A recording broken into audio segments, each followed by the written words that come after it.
So we all know that every day after trial concludes in the criminal case against him for falsification of business records to interfere with the 2016 election, when Trump exits the court, he goes and speaks to the press where he whines about the temperature in the courtroom, and he also says that he would want to be campaigning if he wasn't sitting in trial, which we all know is bogus. The Trump campaign doesn't really have all that much funds. It's opened up exactly 0 field offices, whereas President Biden's opened up close to 500 campaign field offices across the country. Also, last Wednesday, when Donald Trump had the opportunity to campaign, he didn't. And now that trial has concluded for the week, it's going to resume on Tuesday. Has Donald Trump set up any campaign events for this weekend, or as I like to refer to them as traveling fascist circus events that he calls rallies? The answer is no. Instead, Donald Trump is grifting at Mar-A-Lago and whining at Mar-A-Lago, getting cease and desist letters sent to him or to those on his behalf in Mar-A-Lago. Let me just show you what he's doing. So every time you see him go out and whine and say, oh, I want to be campaigning, you see actually what he is doing. So here he is at Mar-A-Lago after trial concluded for the week. And he's in this room and he's just whining in Mar-A-Lago. Basically, what you saw him do in court, he's doing in Mar-A-Lago, and the room isn't even all that crowded, and he's just standing there and just whining over and over again like a petulant little third grader. No offense to petulant third graders. Here, play this clip. Going after because what's going on with the weaponization of guns, this is a new deal going. Bragg is 100% dishonest. He's a guy, he's a Soros back guy, bad guy, dropped by everybody. The case was dropped by everybody. This was a dead case. And he came along and dropped it. And then 2 years later, when the election came, and then they saw the good numbers, he started it up again. And it's falling apart, and it better damn well fall apart, because, okay, everybody knows. But I just want to thank everybody for the support. And at the same time that is happening, here was a big Trump NFT announcement taking place. I mean, the grift is so massive. Here from one of these NFT websites, breaking. Former President of the United States, Donald Trump, just inscribed 160 images into Bitcoins using Ordinal's protocol. And then there's a link there. Like, what? What are you doing? Why are you doing this? Didn't you say you want to campaign more NFTs? That's what you're doing, more of these grifty, weird NFTs. Also, getting cease and desist letters, hat tip to Andy Slater for the scoop that Donald Trump's fundraiser was being planned at next week's F1 race in Miami. The Shell Bay Club asked members for $250,000 to be in their suite, hosted by Trump supporter Steve Witkoff.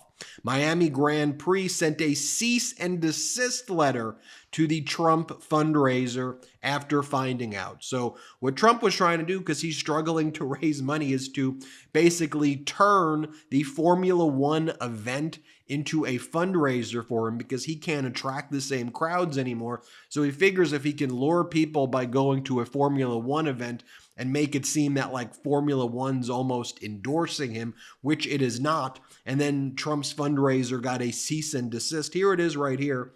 Formula1Crypto.com Miami Grand Prix. Dear Mr. Witkoff, it has come to our attention that you may be using your Paddock Club rooftop suite for a political purpose, namely raising money for a federal election at $250,000 per ticket, which clearly violates the Formula1Crypto.com Miami Grand Prix suite license agreement. If this is true, we regret to inform you that your suite license will be revoked.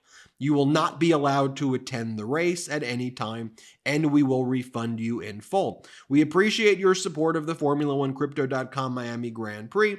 Our race is a celebration of sports and culture. We are creating a place for everyone to come together and enjoy the excitement of Formula One. Political campaigning has its place, and it's not at our race. We welcome you and your guests to attend our event and enjoy your suite. However, we respectfully request it be done in compliance with our very clear license agreement. A member of our team will be following up directly on next steps. If you wish to contact us, please call our ticket services department. Then it gives a number. Thank you. Formula1Crypto.com Miami Grand Prix Ticket Services. So, when Donald Trump is leaving the courthouse for a criminal trial against him that involves falsification of business records to interfere with the 2016 election, and further in connection with making improper in-kind contributions vis-a-vis the National Enquirer catching and killing stories, here we are in 2024, where they're trying to use the Miami Grand Prix as a prop for Donald Trump to raise money. But by the way, why do you even need to do this in Miami, huh? I thought a few weeks ago, wasn't there that event where you raised, what'd you say it was? Precisely, double the amount that President Biden raised, which we called big BS on. So wait a minute, you now need to do this event. Like, if you were really able to raise money at that event like that, which again, I have significant doubts that anywhere near that amount of $50+ million was raised. And I showed y'all photos of that event, and it didn't even look like it was crowded, and nor do I think all of those people are maxing out to all the various PACs and RNC to pay Trump's legal bills. Why you have to turn the Grand Prix into your own fundraiser? I mean, how bizarre and strange is that? So while that's going on, while you have Trump in Mar-a-Lago whining, while you have them trying to turn the Grand Prix into a way to fundraise for Donald Trump, while you have them advertising or promoting something called an ordinal protocol for Trump inscribed NFTs, you also have someone who bought into Trump's SPAC or Trump's stock. And this went viral. One of the people who bought all of this Trump media stock said, "I've been dreading this post for a while now, but I finally must admit that I've lost a substantial portion of my life savings investing in DJT. I was unable to continue this slide and sold the majority of my stake this afternoon at $26.55 per share. This is a disastrous fall, resulting in a loss of nearly $450,000 of my retirement savings. I am now forced to return to the workforce at age 76. Please, family, learn from my mistake and do not put everything into one stock." I think that's good advice, but I think also it may be the stock that you put it into. And again, I don't give stock advice, as I say. This is just my opinion. But if you want to know what I think the true value of Trump media is, and again, I'm not giving you stock advice, I'm giving you just my opinion. I want to be very clear on that.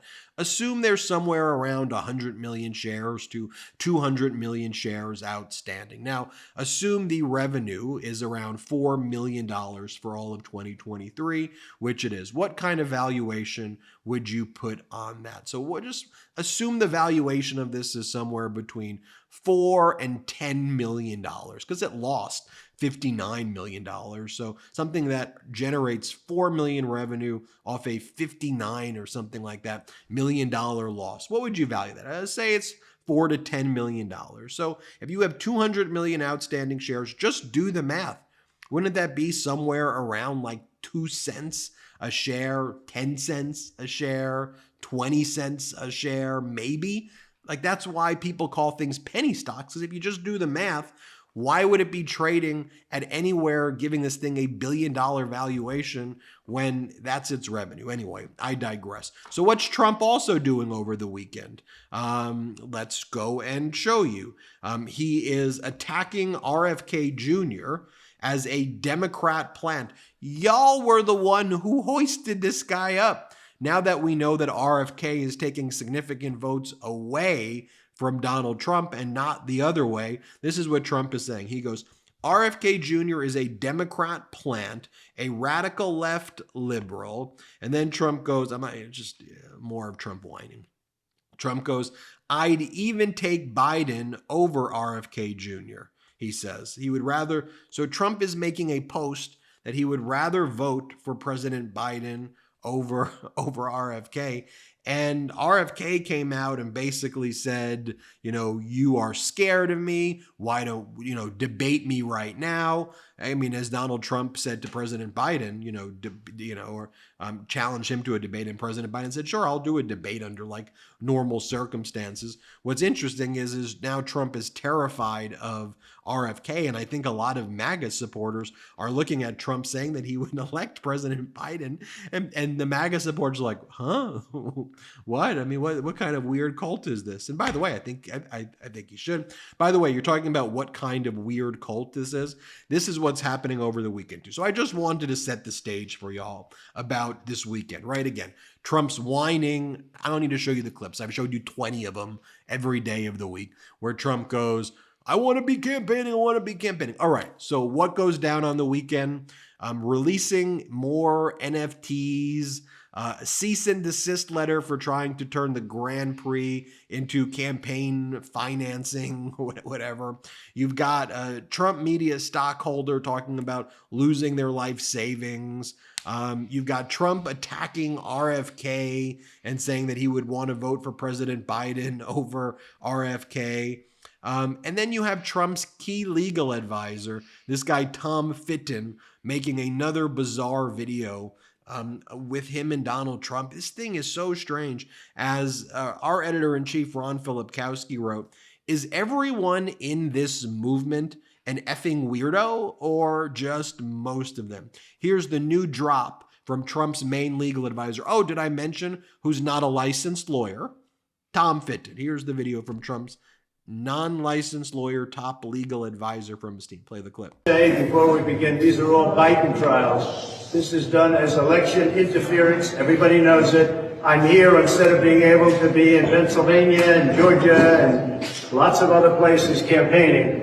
And it's very unfair. Fortunately, the poll numbers are very good. They've been going up because people understand what's going on. This is a witch hunt, and it's a shame. And it comes out of Washington. It's in coordination with Washington, everything, including the DA's office. It's in coordination with Washington. I just want people to understand that this is done for purposes of hurting the opponent of the worst president in the history of our country. And that follows, by the way, the video Tom Fitton made last week, where he had this put this video of Donald Trump whining about not being able to attend Barron's graduation, when in fact the judge never said you can't attend Barron's graduation. The judge just said, I'm not making a ruling yet. This was Fitton's prior video. Play this clip. And it looks like the judge will not let me go to the graduation of my son, who's worked very, very hard. He's a great student.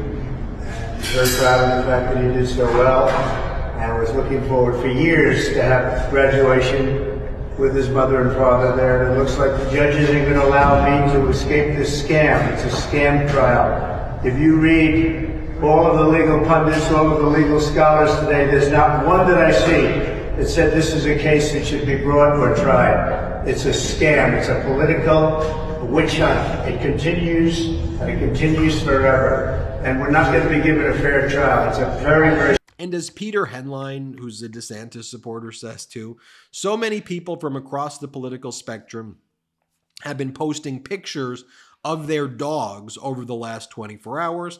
That is because America is a good country filled with good people. We're not a country of sociopaths that shoot their own puppies and then brag about it. He's referring to one of Donald Trump's closest colleagues, someone who's widely viewed to be Donald Trump's potential pick for VP in the election. Kristi Noem bragged in a book and then promoted it about how she killed her dog, who was perfectly healthy. She killed her puppy because she thought the puppy wasn't a good hunting dog. And she bragged about it. Then she said, so then I killed my puppy, and then I decided to kill my goat and then threw him in a ditch. And she's actually bragging about this. By the way, Donald Trump endorsed that book. There's a big shiny endorsement from Donald Trump saying that he picks winners and she's a winner and what a great book it is. That just goes to show you too that everything this guy does is insane. He endorsed the book about puppy killing. Anyway, so that's what's happening this weekend. He's not campaigning. I'm Ben Meiselas from the MeidasTouch Network. Hit subscribe. Let's get to 3 million together. Thanks for watching. Love this video? Make sure you stay up to date on the latest breaking news and all things Midas by signing up to the MeidasTouch newsletter at MeidasTouch.com/newsletter.